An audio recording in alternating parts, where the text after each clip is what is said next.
말씀의 제목은 변화되어야 합니다 라는 말씀으로 함께 은혜 나누고자 합니다. 우리는 지금 이 순간에 그 세계 급변하는 세상 속에서 우리가 살아가고 있어요. 얼마나 빠른 속도로 급변하고 있느냐, 정말로 하룻밤 사이에 어떤 일이 일어났는지 모를 정도로 세계가 아주 빠른 속도로 급변해 가고 있는 것이 사실입니다. 특별히 한국교회는 지금 과도기를 겪고 있습니다. 지금 교회 현장은 변화를 요구하고 있습니다. 새로운 21세기의 교회 이미지와 개혁해 가는 교회의 모습을 보여주어야 새로운 교회의 가능성이 있는 교회를 세울 수가 있는 것입니다. 그러나 어떤 변화나 또 어떤 개혁을 포기한다면 그냥 정지된 상태로 지속된다면 기독교는 아무 능력 없는 세상에 끌려다니다 그런 교회가 되어버릴 것입니다. 만일 교회가 세상에 파묻혀서 세상에 이끌려 다닌다면 세상과 약간 다를 정도의 모습이라면 교회는 눈물을 흘리고 회개하고 주님께서 세운 교회의 모습으로 다시금 회복되어야 할 것입니다. 사랑하는 여러분들이요, 교회가 회복되기 위해서는 어떻게 해야 될까요? 우리 모든 그리스도인들이 회복되어야 할 것입니다. 교회가 회복되면 세상을 향해 빛으로 존재하며 세상을 향해 능력을 선포하면서 나아갈 수 있는 것입니다. 우리는 수많은 쓰라린 과거를 알고 있죠. 교회가 원칙에서 벗어나 사람들이 원하는 쪽으로, 사람들이 듣기 좋은 쪽으로, 또 사람들의 입맛에 맞는 그러한 말씀이 맞춤형으로 나가는 교회들이 얼마나 많습니다. 그러다 보니 교회는 세상으로 흘러가는, 세상적으로 혼합된 이런 모습들을 많이 보여주고 있습니다. 세상적인 사상이 그대로 교회 안에 스며들죠. 세상의 문화가 그대로 교회 안에 스며들면서부터 결국 교회의 방향은 어때요? 어디로 가는지를 알지 못하고 부흥이 아닌 멈춰서 버린 것입니다. 정말 그렇듯하지 않습니까? 교회는 주일에 예배드리니까 평일에는 비어 있으니까 세상 문화 콘텐츠들을 가져와서 이 안에서 교회의 문턱을 낮춘다. 말이 정말 그럴싸합니다. 듣고 보니 그 말도 맞네 할 수 있을 정도로 흡사합니다. 그러나 그 안에 사단의 계략이 있고 그 문화 속에 세상적인 것들이 함께 스며든다는 것입니다. 결국 교회가 잘못된 방향으로 가게 되고 교회의 부흥이 멈춰버리고 하나님으로부터 책망받고 쓰임받지 못하는 결과를 초래하게 되는 것입니다. 우리 한국 교회는 회개해야 할 것입니다. 그러므로 우리는 분명히 미래에 신령한 교회, 건강한 교회를 만들기 위해서 바로 지금 순간 오늘부터라도 변화를 위한 새로운 출발을 해야 할 것입니다. 우리가 변하고 우리가 새로운 출발을 할 때 그동안에 얼룩져 버렸던 기독교의 역사가 회복되고 더불어서 새 시대의 역사를 만들어 갈 것입니다. 그런 차원에서 우리는 심각하게 우리 자신에게 질문을 던져볼 필요가 있습니다. 나의 인격과 나의 영혼은 새로운 시대를 향해서 어떤 모습으로 변화되어야 하는가? 하나님께서 새 시대에 어떤 변화를 저와 여러분들에게 원하고 계실까? 하나님께서는 세상에 있는 주님의 피값으로 세운 교회를 향해서 어떤 변화를 원하고 계실까? 우리 화평교회를, 화평방송 어떤 변화를 요구하고 계실까? 우리는 질문을 던져볼 필요가 있습니다. 여러분이 참으로 그리스도인이라면 누구나 나를 권하신 예수 그리스도를 닮고 싶어 하는 것은 당연한 열망입니다. 내가 사랑하는 주님, 그 예수 그리스도의 인격과 주님의 아름다운 모습이 내 인격 속에, 내 삶 속에 깊이 부각되도록 변화를 원할 것입니다. 여러분, 조금 엉뚱한 질문 같을지 모르겠어요. 두 가지 질문을 한번 해볼까요? 먼저는, 여러분은 교회가 어떤 곳이라고 생각하십니까? 각자가 생각하는 게 다를 거예요. 한번 자신에게 질문해 보자고요. 두 번째 질문은요. 왜 교회를 다니고 계십니까? 라는 질문. 그래, 교회는 어떤 곳일까? 나는 왜 교회를 다니고 있을까? 저 사람은 왜 교회를 다닐까? 이러한 질문을 해보자고요. 이 질문마저도 여러분 선뜻 대답하시겠습니까?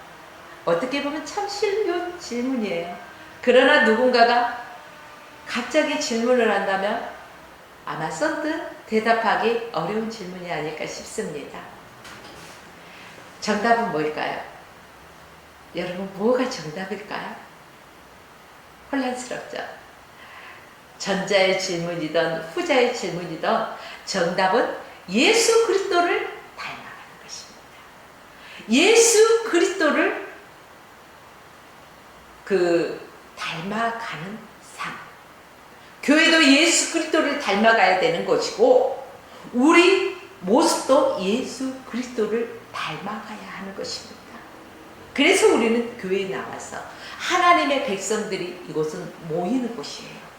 연합된 공간이에요.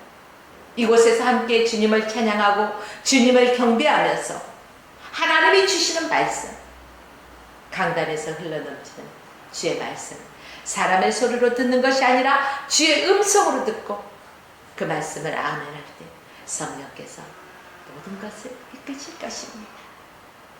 여러분, 예수 그분 한 분이면 족하십니까? 그렇다면 저와 여러분은 주님을 닮아가는 삶을 사시기를 축복합니다. 그렇습니다.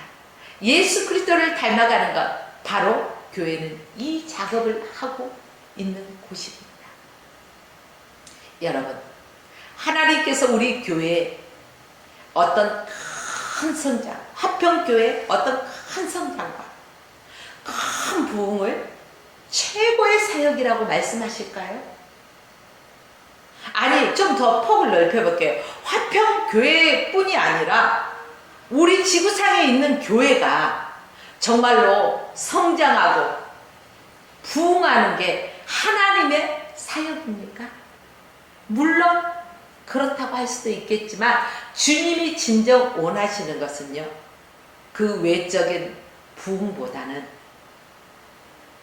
한 사람 한 사람 개개인이, 한 사람 한 사람 개개인이 주님을 닮아가고 내 내적인 그 인격 속에서부터 주님을 닮아가는 열망과 열정적인 그러한 교회로 성장하는 것, 우리도 움직이는 선전이잖아요.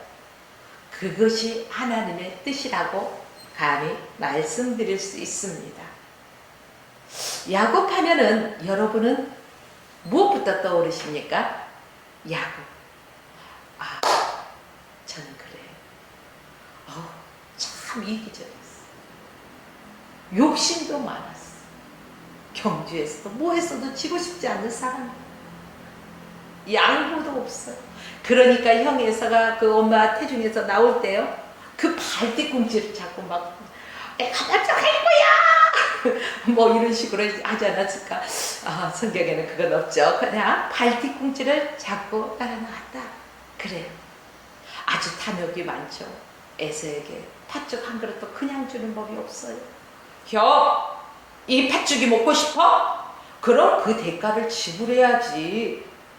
형의 장자의 명분을 줘. 그러면 이 솥단지체도 줄 수 있을 거야. 이러지 않았을까 싶어요. 그래, 이렇게 탐욕적인 사람, 양보라는 걸 모르는 사람, 자기의 목표를 위해서는 수단과 방법을 가리지 않는 사람, 야심이 아주 많은 사람이었어요. 그뿐일까요?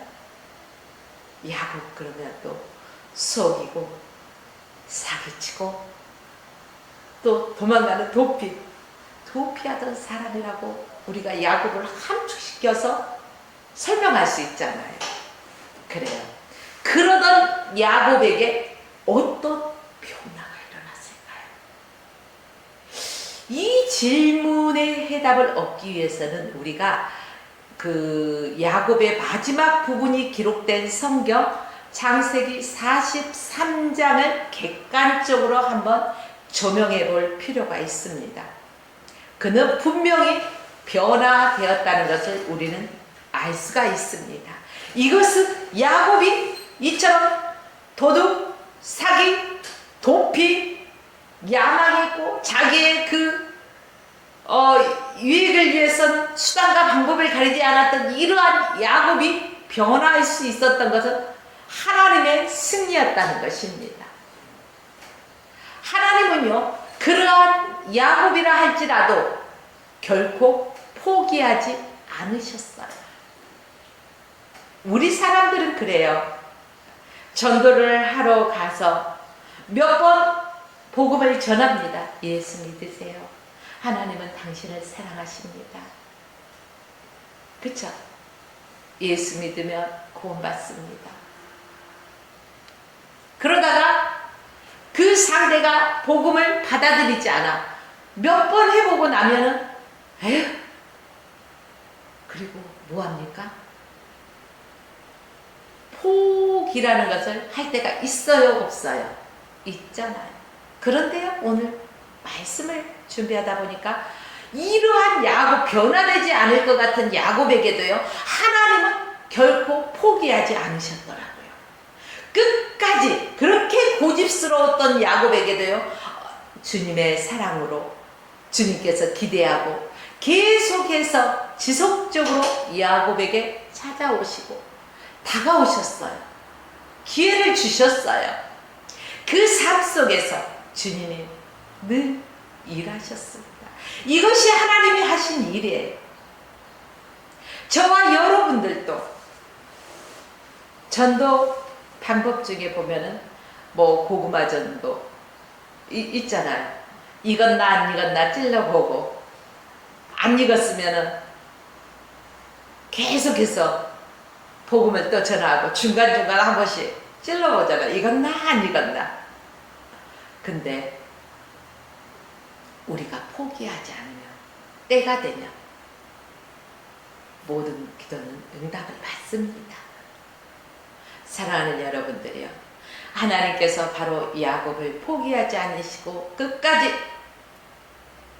다가가셨고 함께 하시고 기회 주셨듯이 오늘도 하나님은 저와 여러분을 찾아오셔서 기다려주시고 함께 하시면서 기회를 주신다는 사실을 기억하십시오. 야곱도 부단히 변화하려고 노력했어요. 우리도 그렇잖아요. 주님, 나 주님 뜻대로 살기 원합니다. 이렇게 주님 뜻대로 살기 원하는데 나는 이 시간을 이렇게 고백한 즉 내 연약함 때문에 무너질 때가 많습니다. 주님 나를 도와주세요. 이렇게 기도할 때 얼마나 많습니까? 야곱도 이렇게 부단히 노력했다는 것입니다. 유행가 가사에도 이런 게 있더라고요. 노력하면은 안 되는 게 없단다. 쨍하고 해뜰라. 그래요. 우리가 주님 안에서 기도하고 주님 뜻대로 살려고 몸부림을 치다 보면은 성령이 내게 임하시고 쨍하고 해뜰라. 바로 영적으로 충만한 그러한 나를 저와 여러분의 앞에 다가오는 것입니다. 야곱 자기 자신이 가지고 있던 모순된 점, 자신의 부족함에도 불구하고 변화를 그는 추구했습니다. 실수할 때마다 주님의 은혜를 붙들었던 사람입니다. 그는 어떤 모습으로 변화되었습니까? 창세기 46장 26절로 27절 말씀해 보니까 야곱의 집안 식구들이 몇 명이었을 것 같아요? 엄청 많더라고요. 70명에 달했대요. 이 큰 식구들을 거느리고 있던 야곱이요, 기근 중에 양식을 많이 사오라겠어요? 조금 사오라겠어요? 조금 사오라겠어요. 요거 야곱의 예전 모습에서는 상상할 수 없잖아요. 욕심이 많았거든요. 그런데 먹을 양식을 조금 구해오라는 것이죠. 그는 이제 필요한 것만으로도 자족할 줄 알게 된 사람이에요. 굳이 욕심을 부리지 않아도 된다는 것을 알았다는 거예요. 여러분, 또 우리가 욕심 부리면 안 된다는 것을 어디에서 알 수 있을까요? 이스라엘 백성들이 출애굽하여 광야에 갔을 때 어때요? 하나님께서 그들에게 무엇을 주셨어요? 만나와 메추라기를 주셨죠. 그런데 만나와 메추라기를 욕심 부려서 많이 거두라겠어요? 아니면은 그날 먹을 것만 거두라고 했어요? 욕심 부리지 말고 그날 먹을 것만 거둬. 그런데도 사람들은 어때요? 그 말씀에 순종하고 그날 먹을 것만 거둔 사람도 있었지만 욕심을 부려서 많이 거둔 사람도 있어요. 그런데 다음날 딱 보니까 어때? 벌레가 났대요. 그래요. 욕심을 부려서 버리게 되잖아요.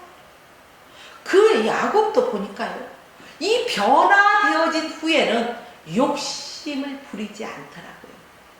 자기에게 필요한 만큼. 우리 사람들은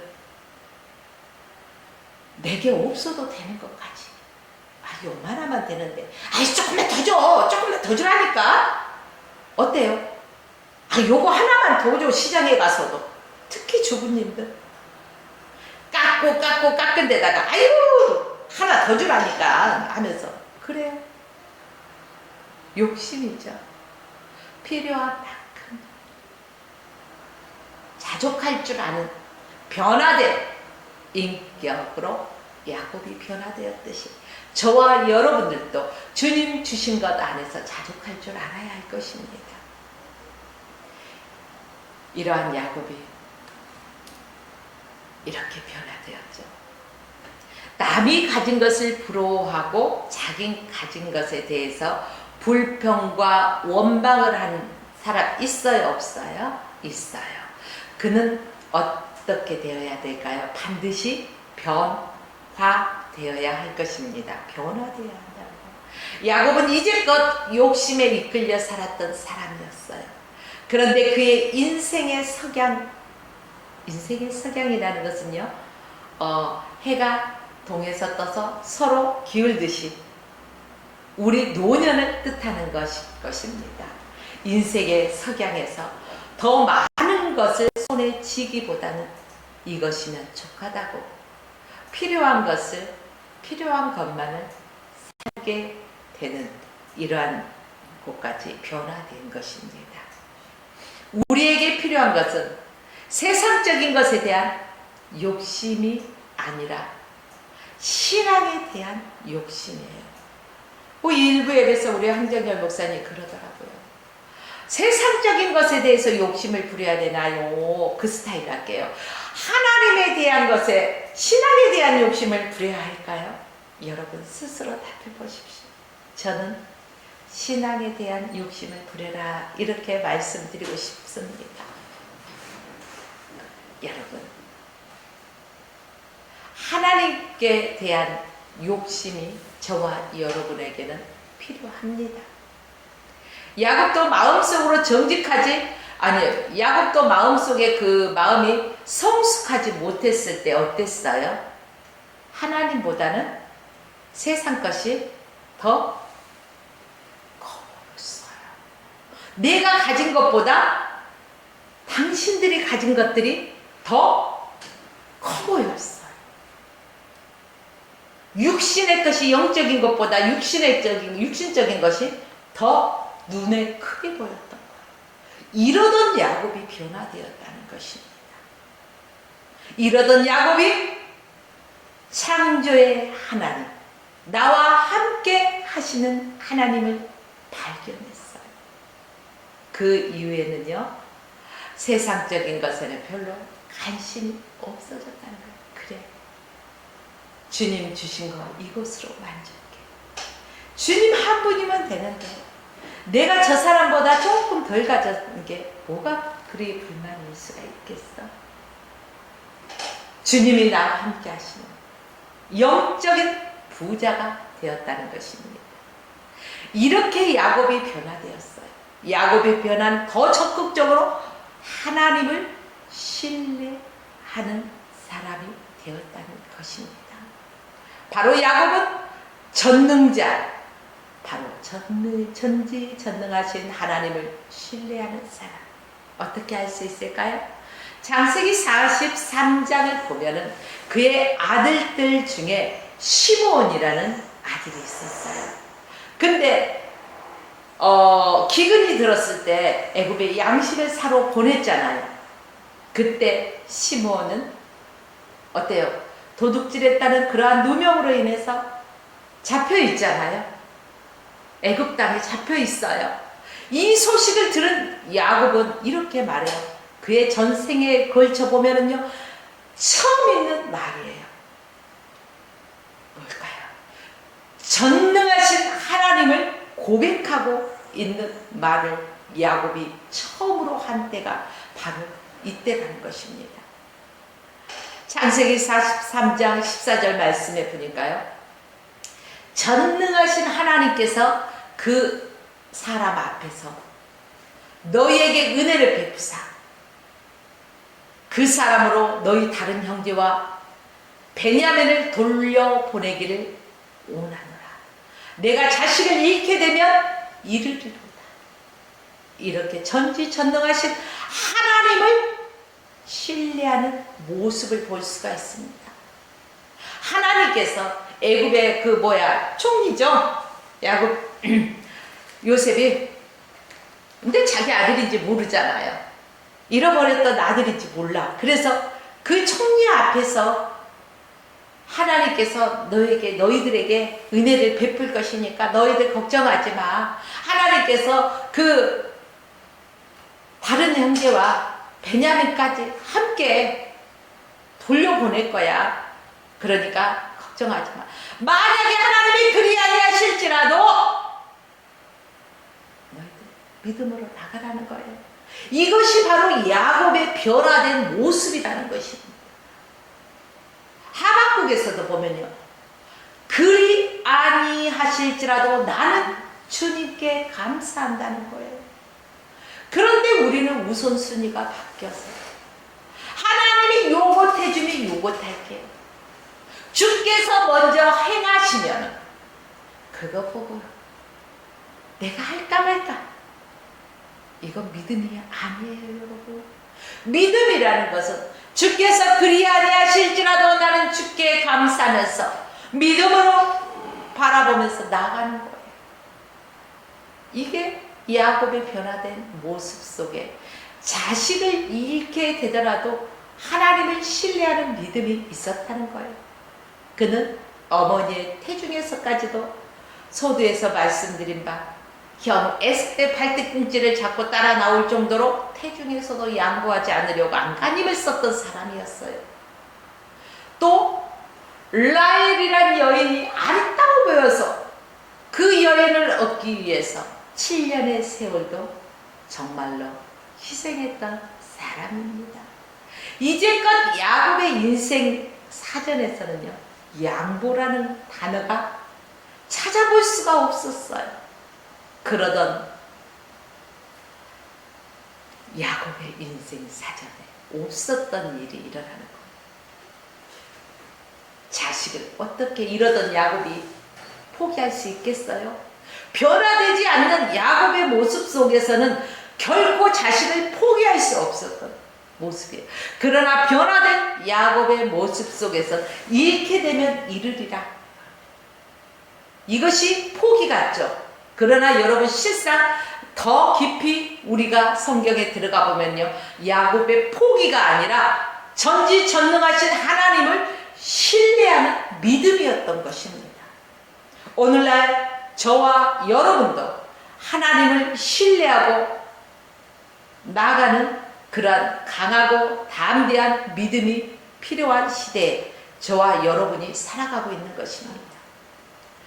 야곱이 전지전능하신 하나님을 깨닫기 전에는 속이고 목적을 달성하기 위해서는 몸부림쳤는데, 그의 전 생애를 통해서 하나님이 일하신 그 체험을 통해서 얻은 것은요, 하나님은 전지전능하시다. 사과를 여러분 보면, 나무에 달린 사과를 보면 어때요? 빨갛게 잘 익었어. 아주 반짝반짝하게 해가 아주 사과를 비추는데, 와, 어때요? 보암직스럽죠? 사과가지고, 그죠? 근데 아주 입안에 침샘이 돌아요, 안 돌아요? 침샘이 착 도니까 입안에 침안이 고이면서요, 침도 꼴깍 이렇게 삼키는 거예요. 얼마나 먹으면. 그런데 그 사과 맛을 안 먹어봐서 알 수 있어요, 몰라요? 먹어보면 알까요, 모를까요? 알겠죠. 아, 이 사과가 그냥 푸석푸석하구나. 아, 이 사과가 아삭거리는 사과구나. 아, 이 사과는 꿀사과고 아주 단물이 줄줄줄줄줄 흘리는구나.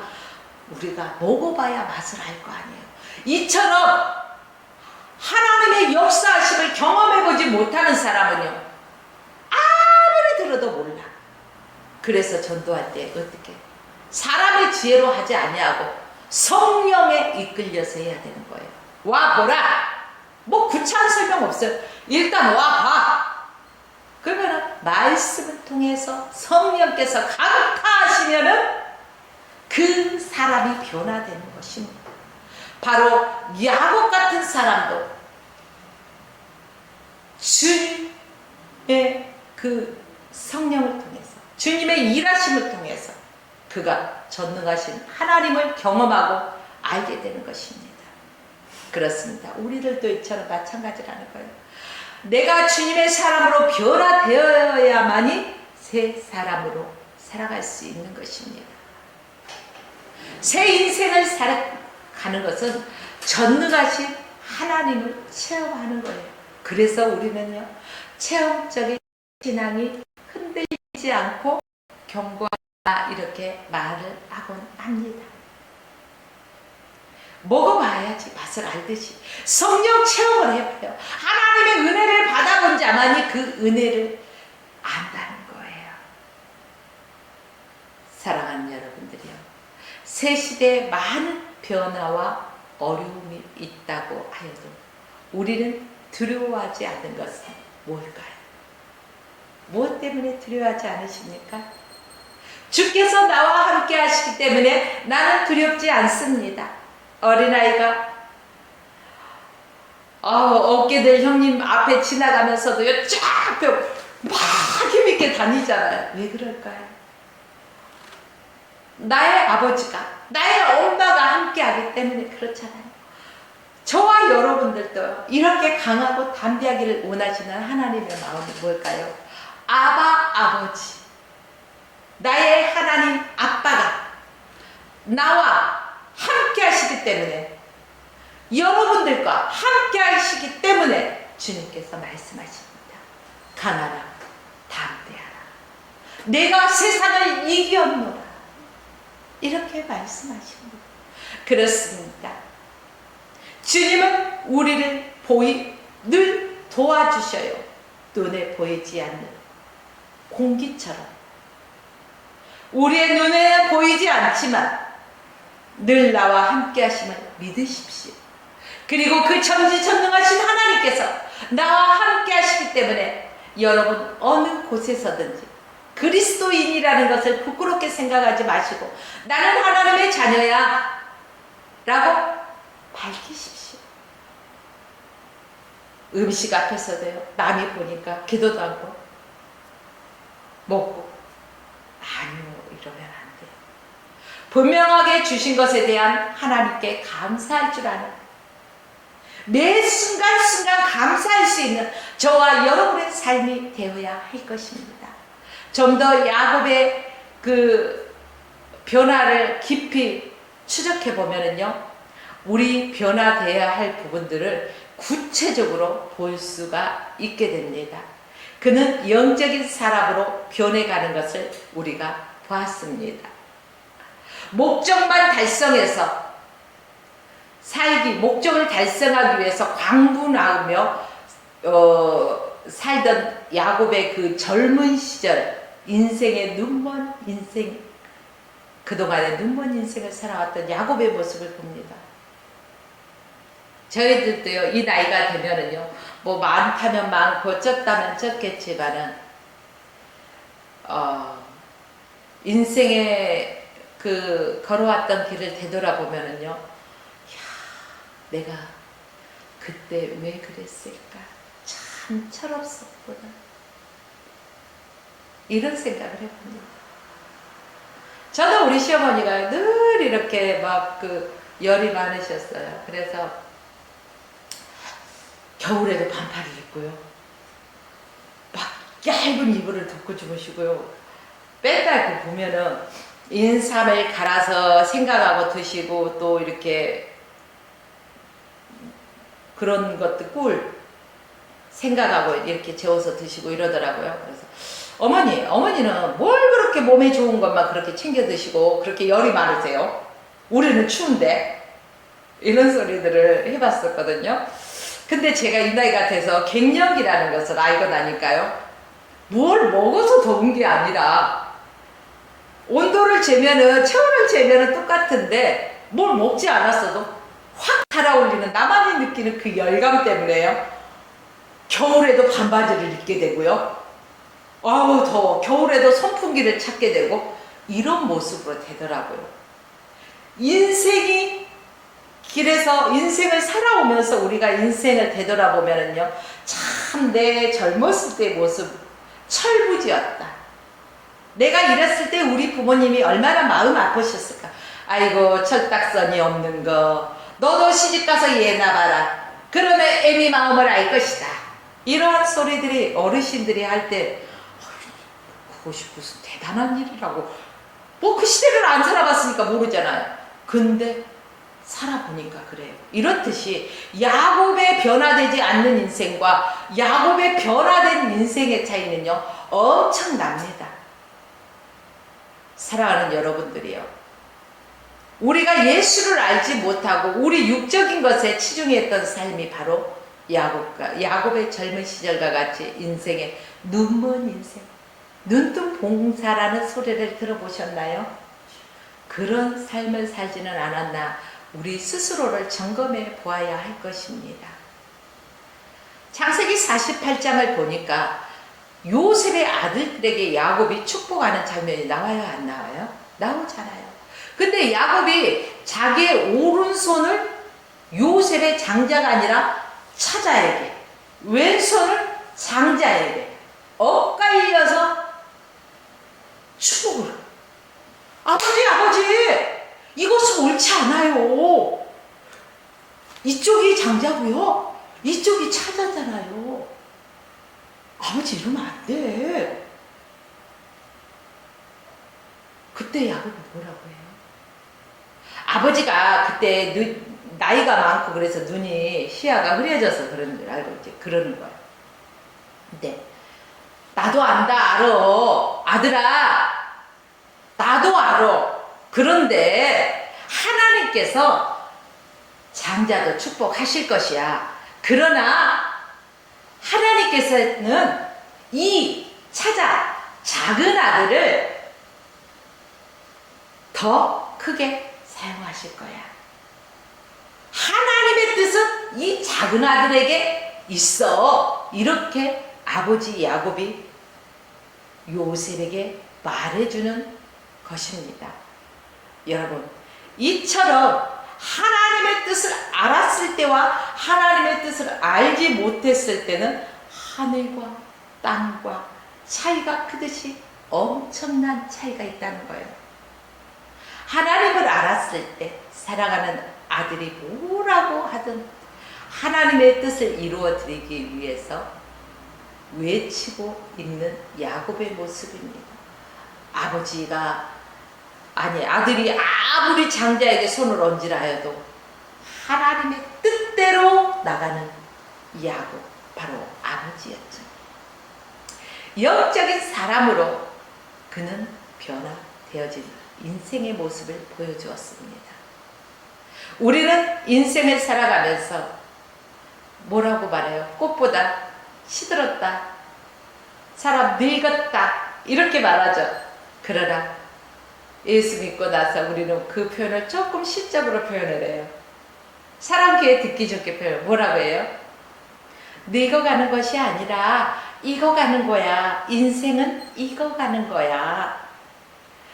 벼도 익어갈 때 고개를 숙이는 겸손함이 있잖아. 이렇게 말을 합니다. 그래요. 우리가 하나님을 알았을 때 우리의 인생 가운데서 겸손해질 줄 압니다.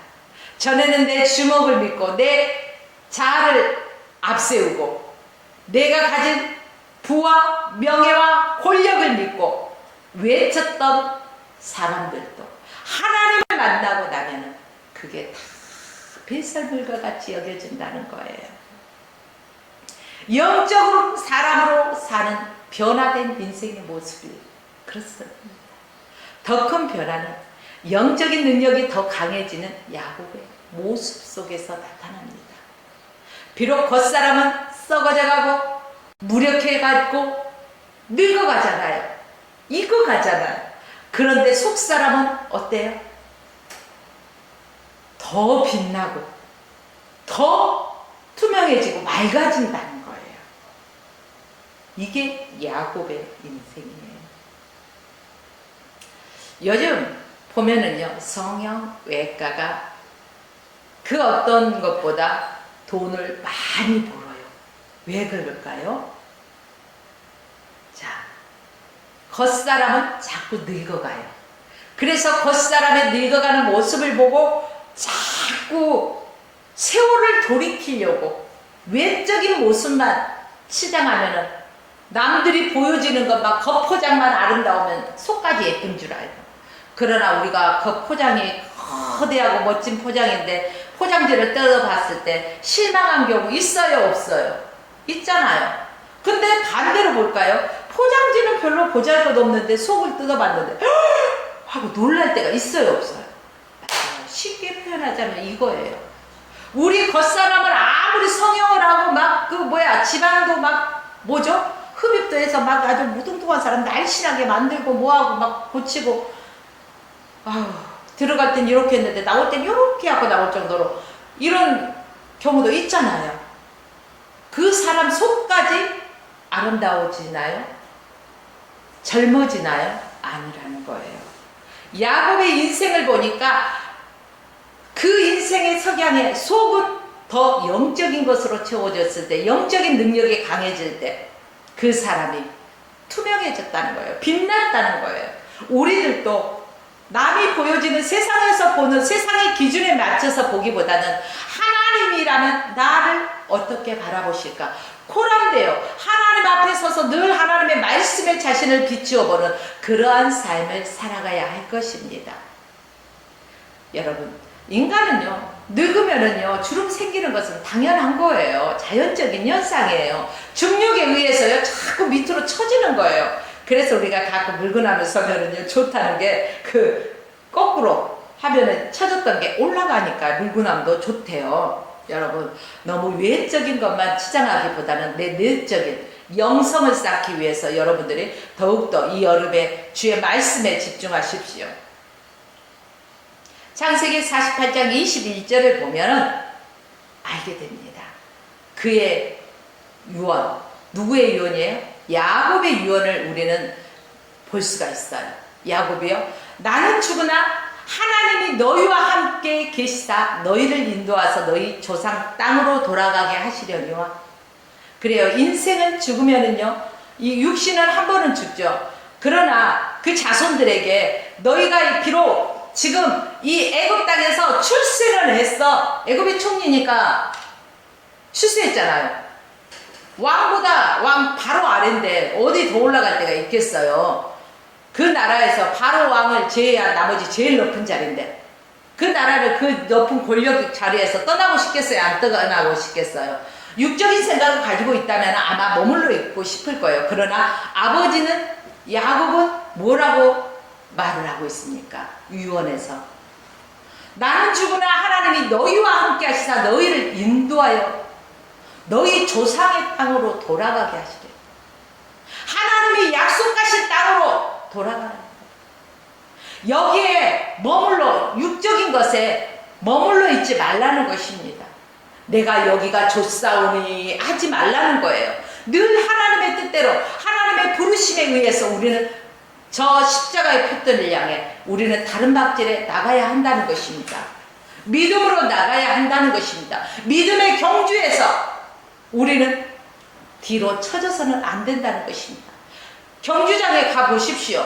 뭐 오토바이 경주가 됐던 자동차 경주가 됐던 뭐 마라톤이 됐던요.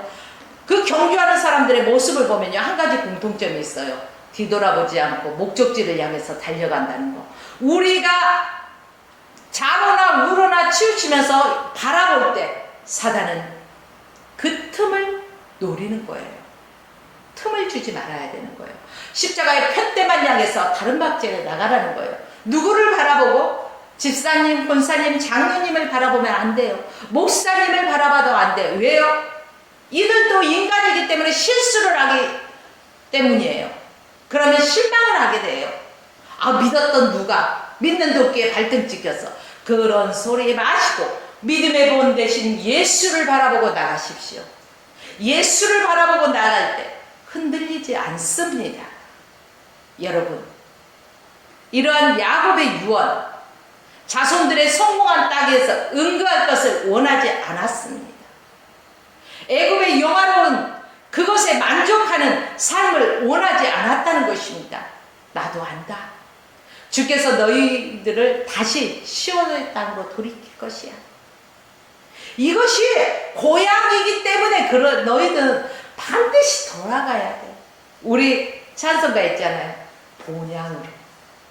본향으로 돌아가. 그쵸? 우리가 온 곳으로 돌아간다는 거예요. 본향. 주님 계시는 거. 사람은요 귀향의 고집이 있죠. 본능이 있어요. 근데 여기에서는 귀향의 고집이 아니라 하나님의 약속의 그 땅에 이루어져 가야 된다는 것입니다. 하나님의 약속하신 대로 이루어져 가야 된다는 거예요. 자손들이 그 삶 속에서 단순히 편안한 삶에 안주하지 말고 네가 지금 부하다고, 네가 지금 명예롭다고, 네가 지금 권력을 가졌다고 안주하지 마. 이것에 만족하지 마. 너는 하나님의 뜻을 따라야 돼. 너는 하나님의 백성이야. 시온의 땅으로 반드시 돌아가야 돼. 하나님의 뜻이 거기서 이루어질 거야.